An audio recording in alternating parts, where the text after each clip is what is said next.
Semoga negeri Banjar ini, Kalimantan Selatan ini diberkahi dengan pemimpin-pemimpin yang adil, pemimpin yang amanah, yang dicintai oleh rakyatnya. Amin ya rabbal alamin. Begitu juga negeri kita Indonesia. Meskipun di sana sini ada kritik, tidak masalah. Yang penting jangan lupa mendoakan pemimpin. Ya, salah satu ajaran ulama-ulama Ahlus Sunnah dari dulu adalah mendoakan pemimpin. Sayang sekali di negeri ini agak miskin doa untuk pemimpin. Jadi wajar kalau negeri kita ini kurang diberkahi, karena rakyatnya suka menghujat, tidak suka mendoakan. Kalau musim kampanye kita berbeda, silakan.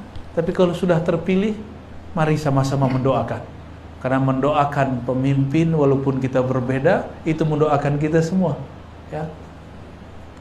Di negeri jiran, itu doa untuk pemimpin dijadikan sebagai salah satu kewajiban khotib ketika berkhutbah. Jika satu kota ada masjidnya 4.000 misalnya, udah 4.000 doa untuk pemimpin. Nah, ini seharusnya mohon usul nih, Paman, dimasukkan doa untuk ulama dan umara dalam setiap khutbah, ya, dan dalam setiap haflah, kajian-kajian besar maulid. Untuk umara, ulama, 2. Umat udah pasti dijadikan sebagai peraturan resmi kalau bisa, ya, sangat mungkin ya. Diajak para ulama, para guru kita berkumpul, mau mereka senang sekali itu. Masukkan itu. Kita berbeda, tapi kita tidak lupa mendoakan kebaikan. Itu, ya. Begitu juga ya para guru, para tokoh agama, tokoh intelektual, tokoh masyarakat, semoga dalam ridha Allah Subhanahu wa taala, ya. Ini tahu aja nih, saya suka sirih nih. Sebenarnya nggak suka-suka amat, tapi Wan Sekhon itu ijazahin saya pakai sirih, obat serak, nggak perlu pakai permen. Ini aja kunyah-kunyah, hilang seratnya, ya. Bau-bau mulut, panas dalam tuh beres, ya. Syukran ala ihtimamikum, ya. Terima kasih semua perhatiannya. Jadi ngajinya tentang jalan balik. Iya. Kalau kita merantau nih, mau pulang, maka harus persiapkan jalan pulang. Pertama, apa yang disiapkan? Pulangnya kemana? Petanya harus punya. Yang kedua, siapkan beli tiketnya. Yang ketiga, kalau pulang ke rumah, rumahnya sudah hancur, udah dibangun belum? Jangan-jangan rumahnya sudah lapuk. Bangun dulu baru pulang, biar nggak terlantar kalau pulang. Ini bahasa kiasan, ya. Di dalam Al-Quran, Allah mengatakan orang-orang yang beriman itu kalau dapat musibah, apa yang mereka katakan? Inna lillahi wa inna ilaihi raji'un. Tapi ada ungkapan lain dalam doa perjalanan, wa inna ila rabbina lamunqalibun. Sungguh kami juga tetap akan berpulang kepada Allah Subhanahu wa ta'ala. Pulang kampung itu merindukan gak kalau pernah merantau? Ya, yang pernah merantau, pernah keluar kota, rindu gak pulang kampung? Ya. Madem.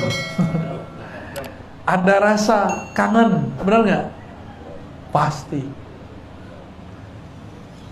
Dan Rasulullah mengatakan, kun fid dunya ka'abiris sabil. Jadilah engkau di dunia seperti orang yang melancong. Itu Nabi sebenarnya ngomong bab kias, tapi hakiki. Dia bukan kias sebenarnya. Kenapa? Karena ada unsur dalam tubuh ini yang bukan dari sini. Nah, itu harus berpulang dia. Inilah yang sering saya bahas dalam surat Shad ayat 72, ketika Allah mengatakan inni khaliqun basharan min tin. Sungguh aku ciptakan manusia yang zahirnya dari tanah. Jadi manusia itu dibagi dua, ada bashar, ada yang bukan bashar. Ini ayatnya begitu. Kalau bashar, dia dicipta. Saya diprotes oleh seorang mursyid, tapi ternyata dia hafalan ayatnya juga bermasalah, ya. Maka saya meragukan juga kemursidan dia itu. Ya. Dia bantah saya pakai ayat. Saya tanya, coba Bapak baca ayatnya. Oh, saya nggak hafal. Lah, nggak hafal mendebat, nggak hafal inkar. Kalau nggak hafal, nggak ngerti, tanya, bukan menjidal. Ya. Ayatnya mengatakan apa? Inni khaliqun basharan min tin. Dalam bahasa ilmu akidah, kata khalaq itu kalau ditulis bahasa Arabnya khalaq itu ibrazu syai' minal wujud, minal adam ilal wujud. Ibraz, mengeluarkan sesuatu dari ketiadaannya menjadi ada. Itu disebut dengan khalaqa. Maka Allah menyebut dirinya Khaliq, yang mengeluarkan sesuatu dari ketiadaan menjadi ada. Itu surah Al-Insan, ya. Hal ata 'alal insan hinum minad dahri lam yakun syai'an mazkura. Apakah telah datang kepada manusia kabar mengenai ada masa, hin, ada time, ada masa, lam yakun syai'an mazkura, dia belum disebut sebagai manusia. Itulah kita, ya. Lalu kami kemudian ciptakan dia dari amsyaj, ya, nutfah yang dipancarkan, ditiupkan di situ ruh yang tadi Allah simpan itu, barulah si bashar, si tubuh ini bisa sami'an basira. Jadi yang sami' itu bukan tubuh ini. Yang basir, yang melihat, yang mendengar bukan tubuh ini. Ini cuma ininya aja nih. Kalau orang dulu pakai antena, ya. Ini cuma antena aja.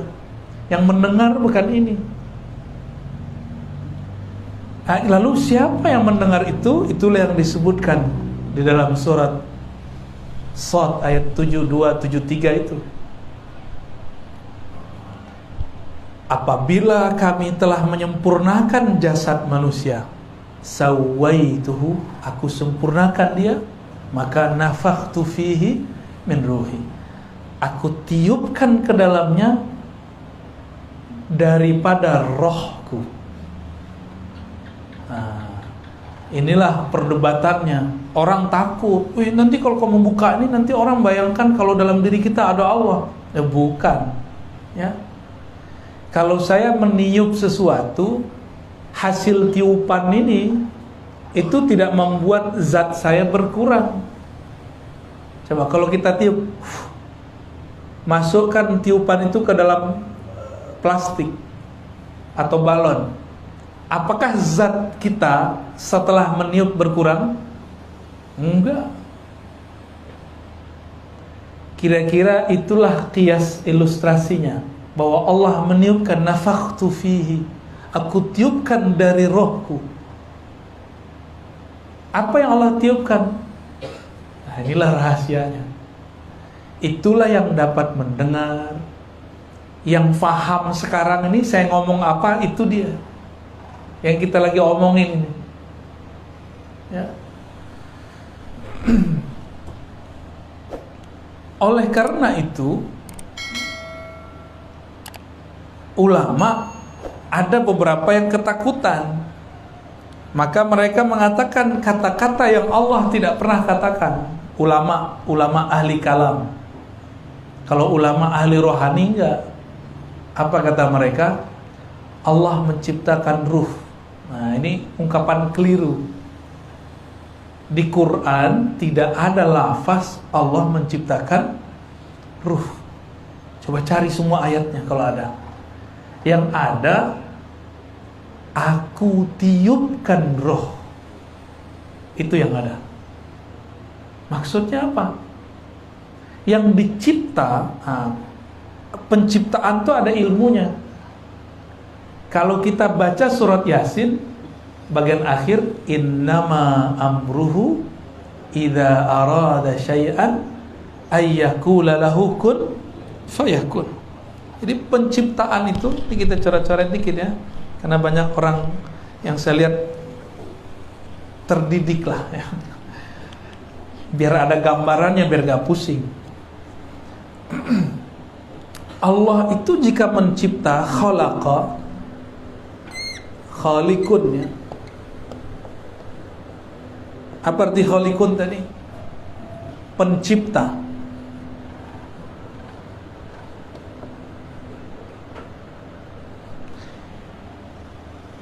Allah mencipta itu dengan dua sifatnya, qudrat, iradat ya.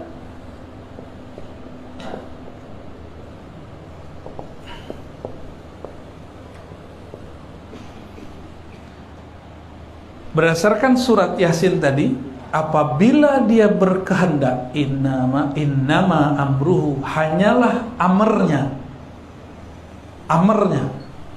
Jadi kalau Allah sedang ada amr, apa arti amr?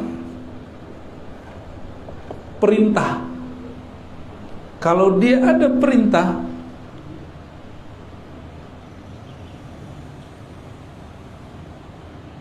atau ini ada berbeda, aroda ya, bukan mana tadi ini. Idza arada syai'an. Nah, jika dia berkehendak kepada sesuatu, maka dia katakan apa? Kun fayakun. Dia di sini kun.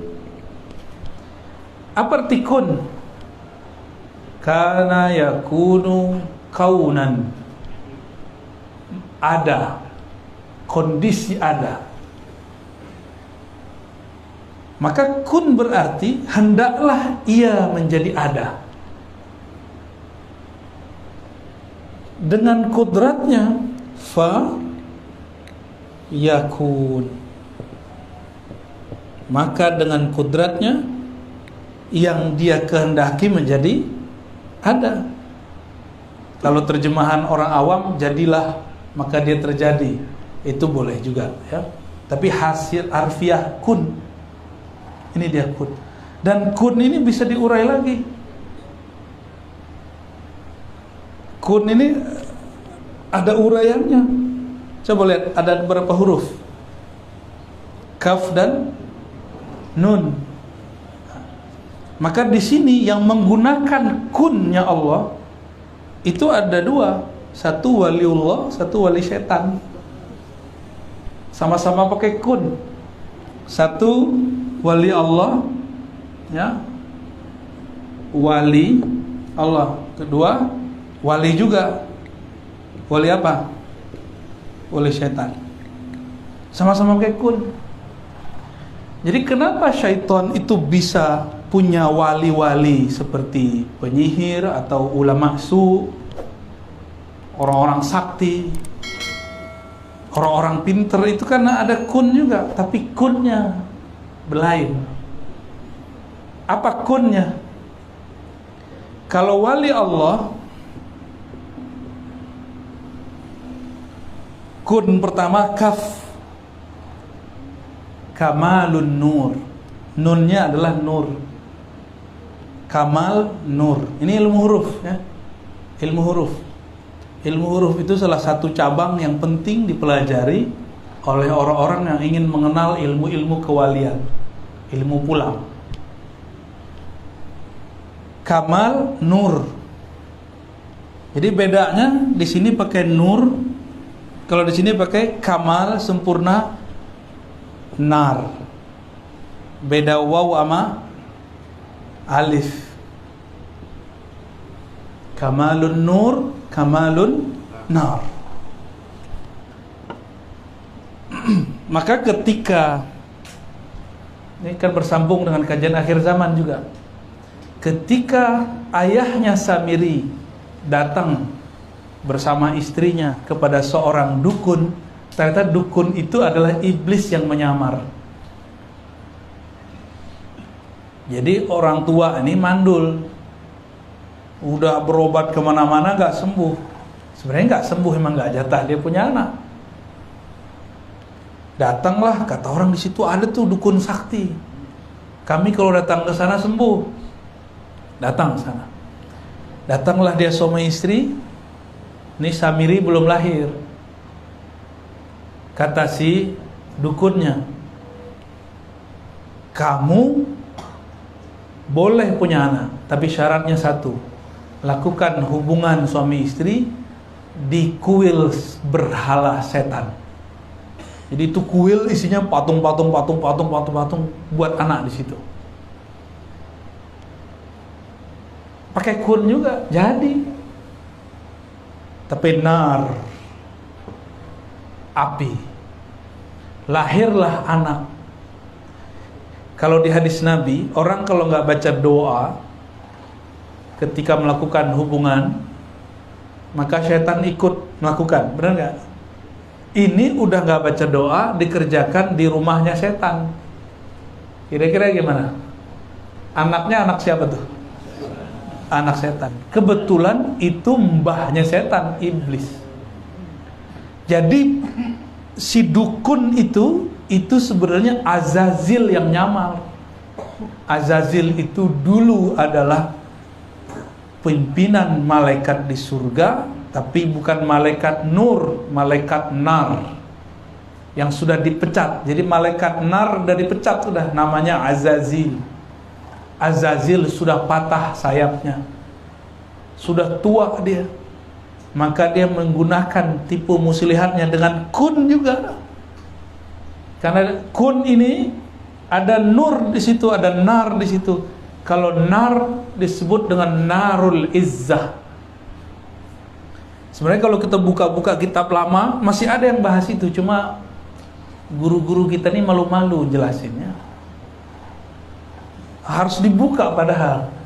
Di kitabnya Imam Tabari ketemu istilah izzah itu. Bahwa Azazil itu malaikat dengan izzahnya Allah. Sedangkan Jibril itu malaikat dengan jamal indahnya Allah Subhanahu wa ta'ala. Itulah rahasianya. Kenapa iblis ketika diusir dari surga, dia bertawassul dengan sifat Allah izzah, bi izzatika. Benar gak? Bi izzatika. Jadi itu iblis itu tawassulan. Lah sekarang ada yang melarang tawassul. Ya, iblisnya tawassulan, Pak.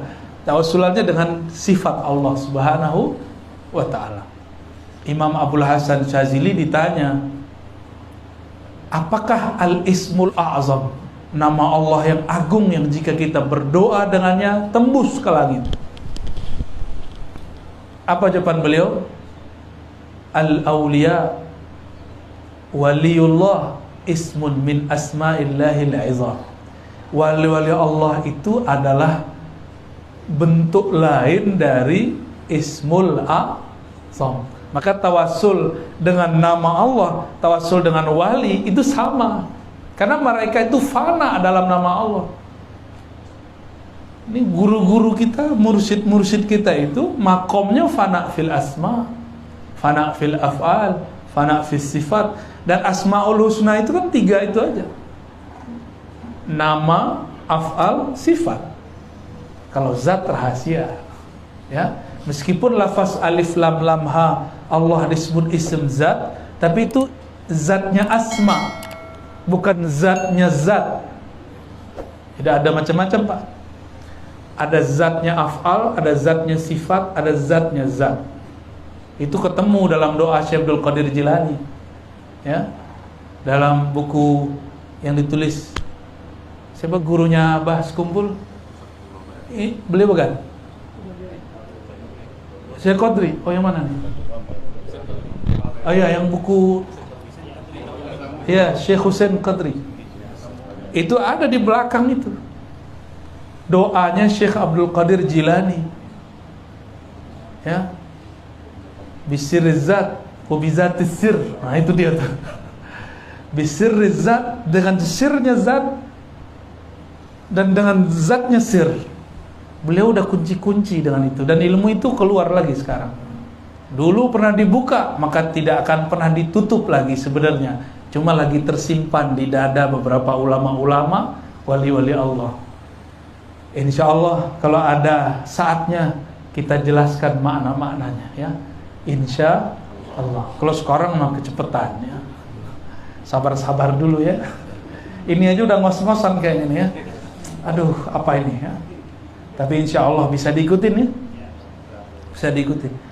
Nah, khaliq bahannya apa? Bahannya materi. Materi itu disebut bisa tanah, udara, api, air. Disebut 4 anasir. Oleh orang-orang Tiongkok disebut dengan ada yang kelima. Ada anasir logam. Bahkan ditambahin lagi anasir pohon. Tapi sebenarnya ini sudah gabung di tanah. Maka kita kembalikan ke aslinya yang 4 unsur, anasir. 4 anasir ini Allah katakan kun, jadi deh. Ya. Jadi dari kudrah iradah ini dan kata-kata kun ini, Nabi Isa, ada orang nggak punya anak, didoain jadi anak.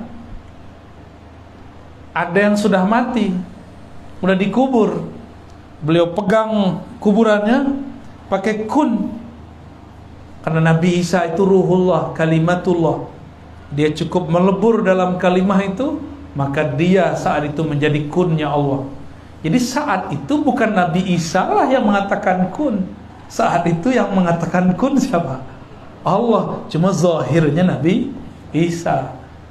Karena beliau menzahirkan fana dalam sifat asma'nya, maka orang sembah beliau. Itu sebenarnya. Udah dikubur, hidup. Gimana kira-kira? Orang udah dikubur, udah jadi tulang, bisa hidup dengan Nabi Isa. Kalau tadi Samiri gimana? Orang gak mungkin punya anak, jadi anak. Kan sama ini, mirip-mirip gak tuh? Sama-sama pakai kun, yang penting ada bahannya. Nah, namun yang beda itu nanti adalah ruh yang ditiupkan. Ya. Maka untuk ruh nggak pakai kudrah iradah. Boleh deketin dikit ya, Pak. Kalau ruh nggak pakai itu, ya. Lafaznya bukan khaliqun. Lafaznya apa? Nafakhtu, ya. Oke.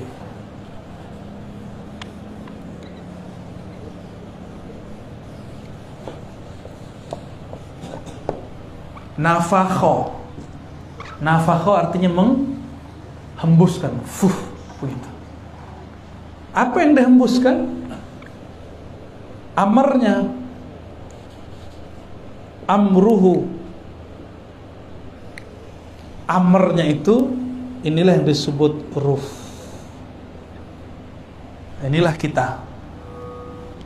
Kita ini yang kemudian ditiupkan oleh Allah Subhanahu wa taala. Maka ketika si tanah, tadi kan di sini ya, khalaqa, kudrah irada, ada tanah. Nah, ini bashar, sisi lahir manusia. Sedangkan nafakha dengan amarnya, maka itulah ruh. Karena bashar dari tanah, dia pulang ke mana? Kalau ruh dari mana? Min ruhi.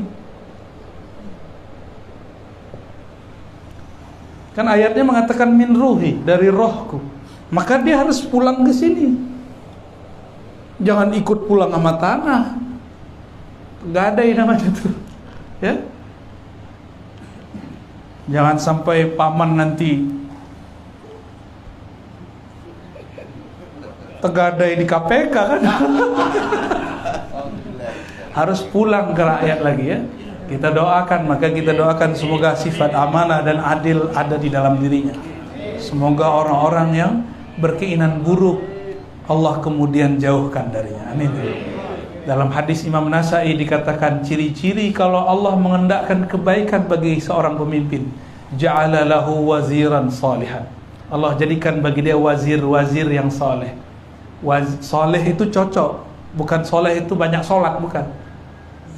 Wazir yang membantu, tim yang cocok lahir batin, yang tidak mau memanfaatkan tapi sama-sama ingin memberi manfaat. Semoga nanti menemukan pola-pola itu ya. Amin ya rabbal alamin. Semoga udah ketemu ya dan bertambah sempurna. Amin. Jadi tubuh kita ini ya kembali ke tanah, pulang dia ke tanah. Nah, supaya pulangnya terhormat, dia harus kembali kepada kunnya. Kun dia kudrat iradat. Inilah yang dikaji oleh guru-guru kita dari dulu ya. Yang saya sering sebut kitab Ad-Durrun Nafis. Kemudian ada kitab Ma'rifat ya, Syekh Abdurrahman Siddiq ya, Penjari. Kemudian karya-karya dari Datuk Kalampayan yang dijelaskan oleh Abah Guru Sekumpul, semuanya sama. Ini yang disebut fana dalam nama, af'al dan sifat tiga itu. Baru dia pulang, basyarnya terhormat ke tanah. Di mana tanah, ada tanah nih, si basyarnya sudah larut dalam nama Allah, larut dalam sifat dan af'al Allah, maka tanah itu berbangga. Dalilnya mana? Dalilnya ada dalam riwayat Imam Ahmad, Imam Ibnu Mubarak. Tidaklah jalan seorang mukmin berzikir kepada Allah kecuali tanah di tempat itu berbangga. Itu baru mukmin, belum wali. Kalau wali gimana? Kalau wali ngucapin salam. Sebagaimana ketika Nabi melewati pohon, melewati gunung, melewati batu, itu batu-batu mengucap salam kepada Rasulullah sallallahu alaihi wasallam. Tapi kalau paman disalami nama pohon kan kabur tak, maka nggak diperdengarkan oleh Allah. Takut. Ya.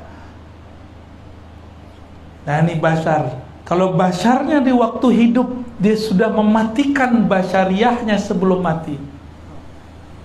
Dia balik ke kudrat iradat Allah, matinya suka-suka dia. Maka jangan heran ada wali mati hidup lagi, mati hidup lagi, mati hidup lagi. Dia ada pada iradat Allah. Tugasnya belum selesai, hidup lagi. Sampai selesai tugasnya baru dia ditanam dalam tanah.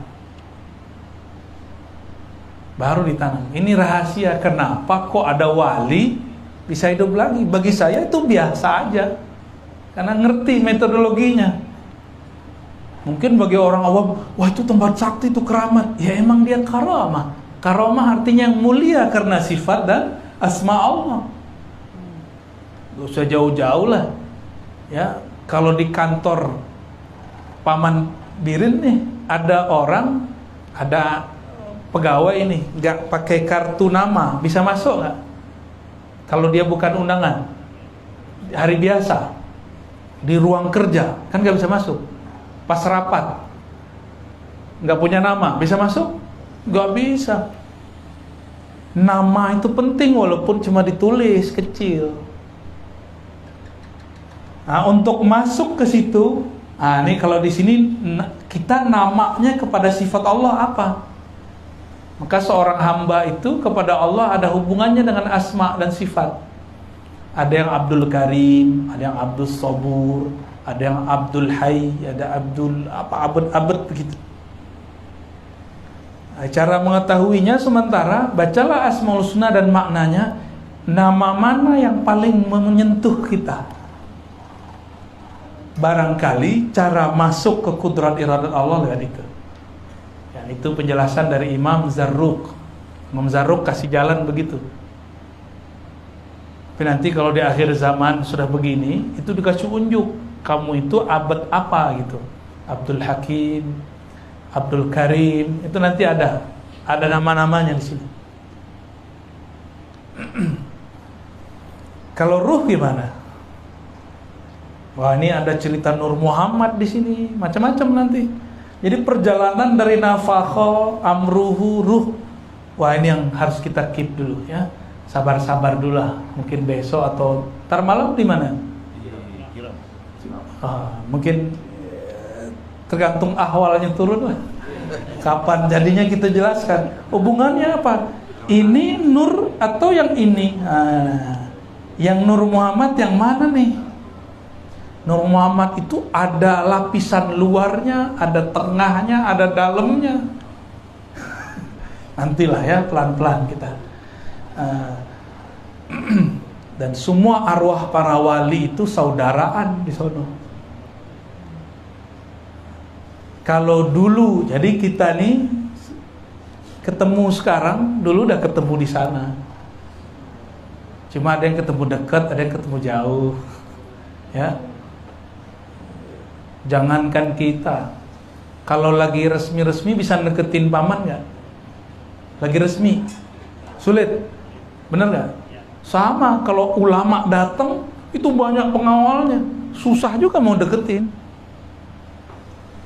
Di sana apalagi, ya, di sana jika di bumi ada Ka'bah yang bendanya benda bati, dikelilingi oleh tubuh, ada Ka'bah rohani, itulah wali-wali Allah. Itulah sebabnya kalau ada ulama, orang datang terus, itu tawafnya diri. Mereka lah Ka'batullah fil ard. Zahirnya Ka'bah di Mekah, batinnya Ka'bah, nurnya ada. Hajar aswadnya itu ada di kolbunya para ulama. Itulah makna qalbul mu'minina baitullah. Kalau saya mengatakan ini ketinggian, saya ganti qalbul awliya atau qulubul awliya baitun min buyutillah. Kalau mukmin masih banyak lalainya, tapi qalbu wali itulah rumah Allah, itulah kiblatullah, itulah Ka'batullah. Kami masih ingat waktu ziarah ke silsilah Naqsyabandiyah yang ada di Uzbek. Orang yang jaga kubur kuncernya nanya, anta Ka'batullah, katanya. Kamu Ka'batullah ya? Maksudnya guru. Jadi di sana guru mursyid dipanggil Ka'batullah atau Babullah. Makanya orang-orang akan berkeliling, datang, selesai hajat, tujuh, balik, begitu terus. Nah, kita ini sedang mau menyempurnakan itu.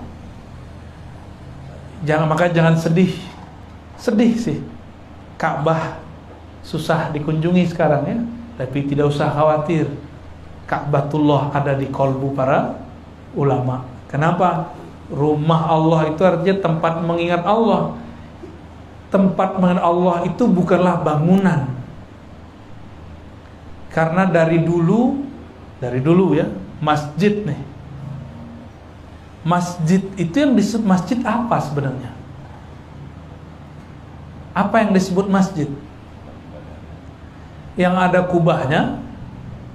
Enggak. Yang disebut masjid bukan itu. Yang disebut masjid tempat orang zikrullah di situ. Ya. Masjid yang yurfa'a, yang diangkat nama Allah di situ. Oleh karena itu, mari kita hidupkan kolbu dengan menyebut nama Allah, nanti akan ketemu pola-polanya nanti ya, insya Allah. Yang larut dalam nama Allah nanti dia di barisan aulia asma, larut dalam af'al dia pada wali-wali af'al, yang larut dalam sifat dia pada wali-wali sifat, yang mengenal ruhnya dia akan bersama wali-wali zat, aulia uzzat, insya Allah. Semoga kita termasuk yang terakhir. Amin ya rabbal alamin. Oke, barangkali itu ya. Cukup paman ya. Katanya pendek 2 menit. Ini sudah berapa menit? Ya, habis ini saya lupa. Habis ini ada nguji apa? Proposal disertasi dulu sebentar ya. Mohon izin, semoga barokah semua dan Allah lancarkan urusan kita. Allah jadikan kita aulia-aulianya. Amin ya rabbal alamin. Sallallahu alaihi wasallam Muhammad. Assalamualaikum warahmatullahi wabarakatuh.